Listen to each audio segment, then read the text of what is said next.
Om Shanti. Good morning.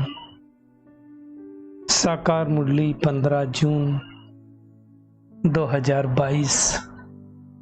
बाबा का मीठा मीठा पत्र हम मीठे मीठे बच्चों के मीठे मंथन के लिए।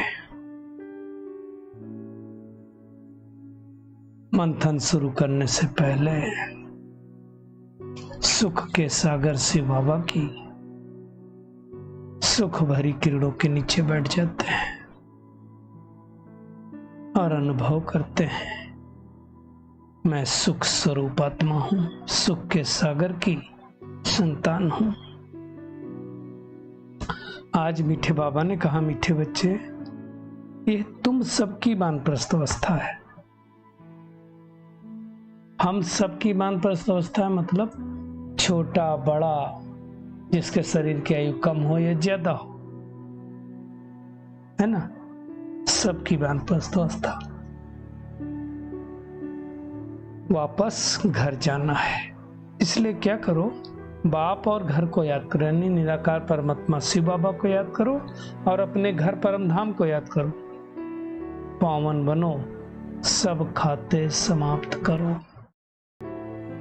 बहुत सारे हमारे आपके खाते बन गए ना, उन खातों को खत्म तो करना है, और खत्म करने का खाता तरीका एक ही है कि एक परमात्मा को याद करो, और दूसरा कोई तरीका नहीं खाता समाप्त करने का।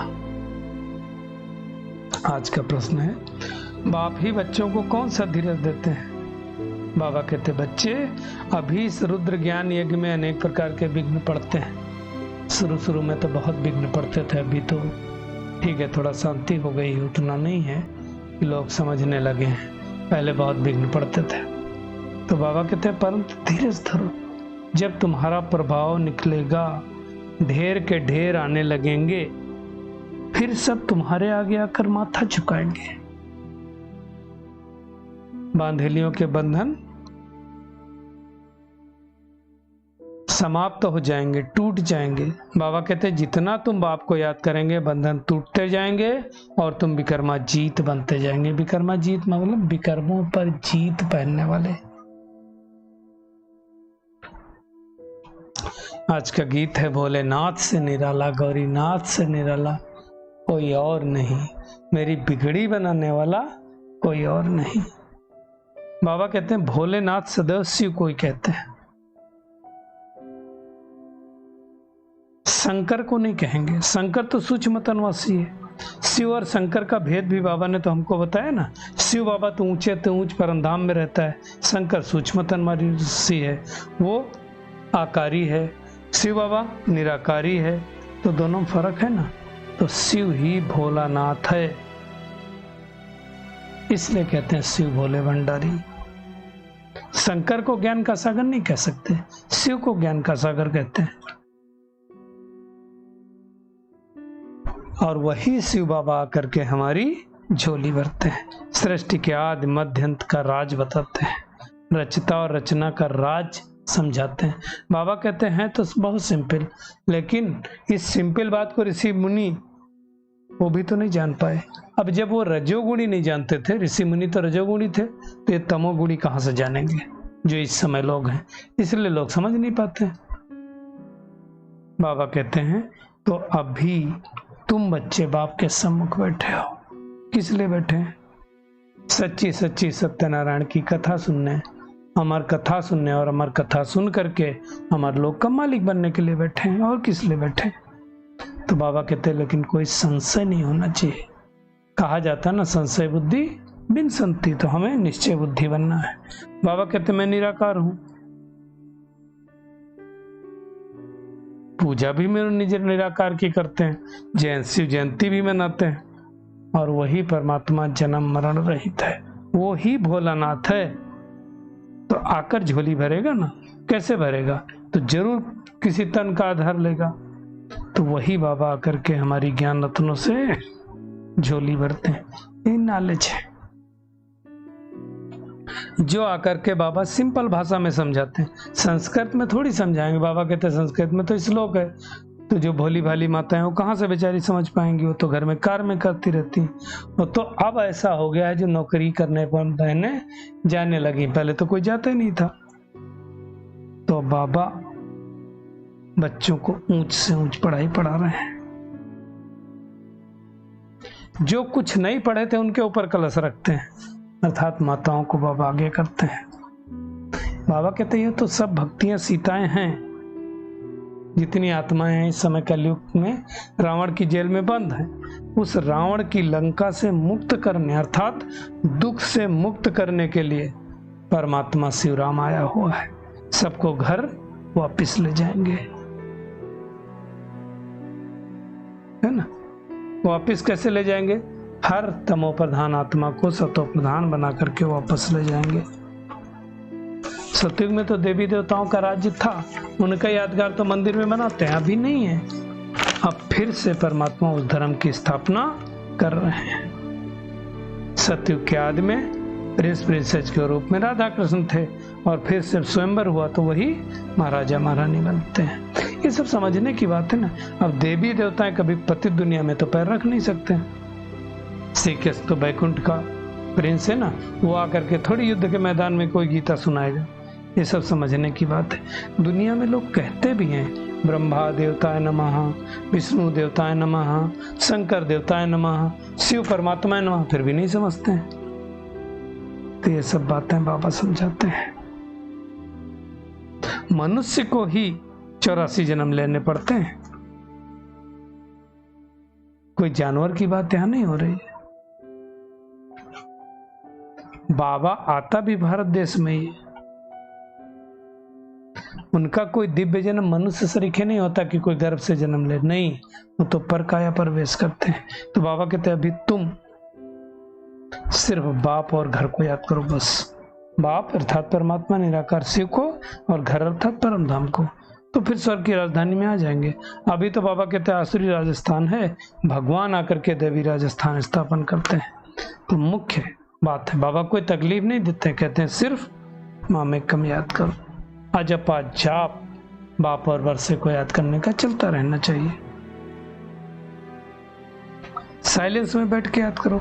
बाबा कहते कई बांधलियां कहती छुट्टी नहीं मिलती आने की, तो घर बैठ करके याद करो। बाबा कहते घर बैठे भल भोजन बनाओ, लेकिन क्या करो? शिव बाबा की याद में बनाओ।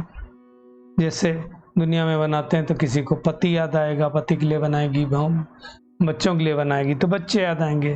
तो बाबा कहते हैं तो पतियों का पति है, तो उसको याद करके बनाएंगे तो 21 जन्मों का वर्षा भी मिलेगा, भोजन भी पौष्टिक बनेगा, सबकी बुद्धि भी पवित्र होगी। ये सब समझने की बात है ना। तो बाबा मुख्य बात कहते हैं तुम कहीं भी रहो, बाप और वर्षे को याद करते रहो। घर बैठे मित्र संबंधियों को, पति को, पत्नी को, सबको एक ही बात समझाओ कि बाबा कहता है मुझे याद करो और वर्षा लो। अब ये बात श्री कृष्ण थोड़ी कहेगा, सतयुग में जरूरत भी नहीं किसी को, तो ये बात श्री कृष्ण नहीं कह सकता है।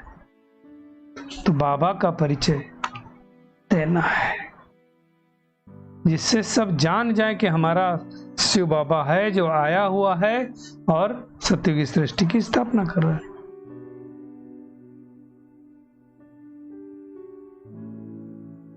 जितना जितना बाबा को हम याद करते रहेंगे कर्म बंधन से मुक्त हो जाएंगे, परंतु इसमें धीरज चाहिए, फंक नहीं होना है।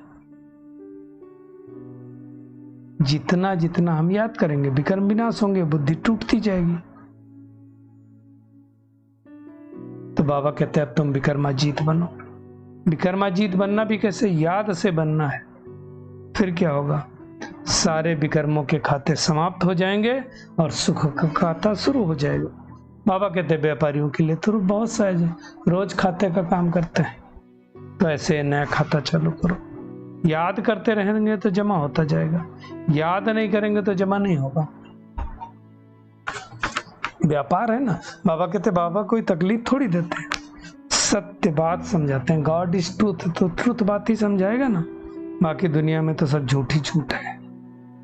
तो बाबा कहते तुम कंट्रास्ट देखो, बाबा क्या समझा रहा है, दुनिया क्या समझा रही है, और दोनों में फर्क क्या है, तो समझ में आएगा। बाबा ने साफ साफ कहा, जो श्रीमत पर नहीं चलते हैं उनको क्या कहा जा सकता है? नास्तिक।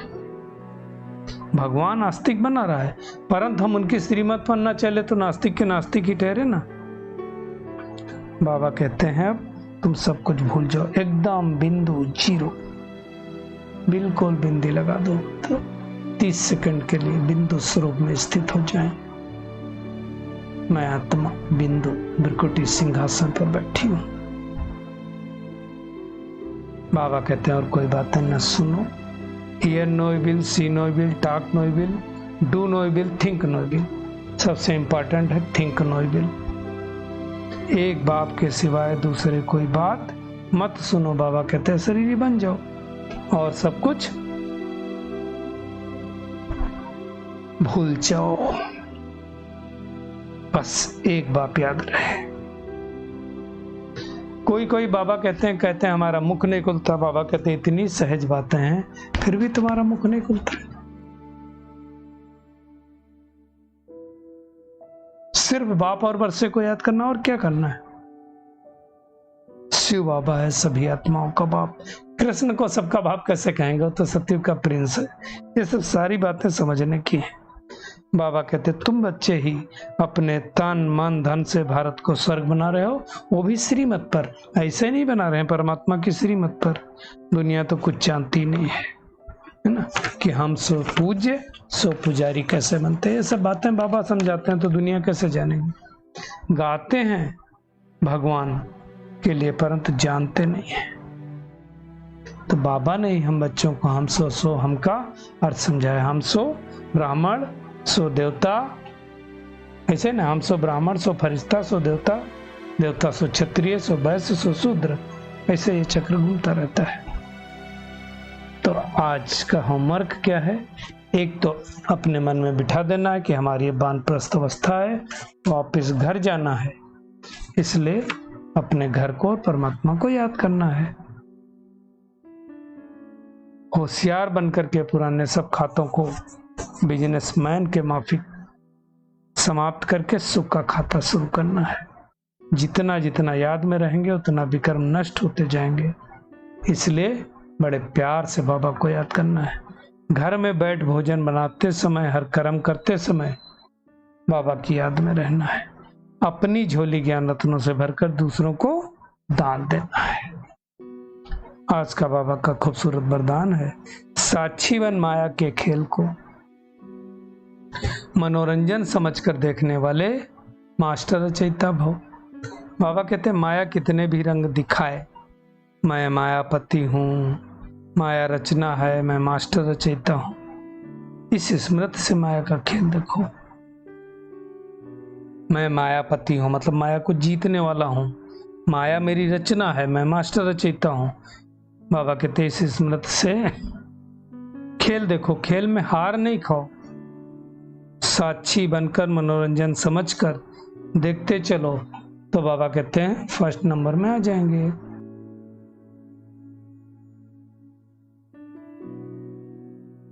उनके लिए माया की कोई समस्या नहीं लगेगी, कोई क्वेश्चन नहीं होगा। सदा साक्षी और सदा बाप के साथ स्मृति से विजयी बन जाएंगे।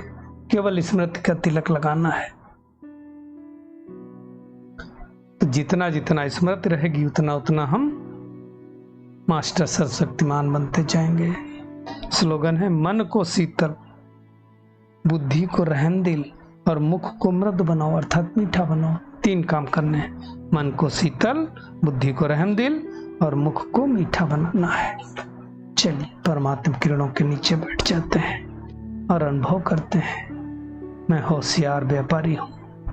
अपने सारे पुराने खातों को बाबा की याद के द्वारा नष्ट करके सुख का खाता जमा करने वाली कोटों में कोई आत्मा हूँ। साक्षी बन करके इस खेल को मनोरंजन अनुभव करने वाली मास्टर रचित आत्मा हूँ। मेरा मन शीतल है, बुद्धि रहमदिल है और मुख अर्थात मेरे बोल मीठे हैं। हमने जाना और माना है कि अब हमारी वानप्रस्थ अवस्था है, इसलिए एक परमात्मा की याद के द्वारा हमें विकर्मों को नष्ट करना है। शुक्रिया मीठे प्यारे बाप दादा, शुक्रिया आप सभी का इस मीठे मंथन के लिए। ओम शांति।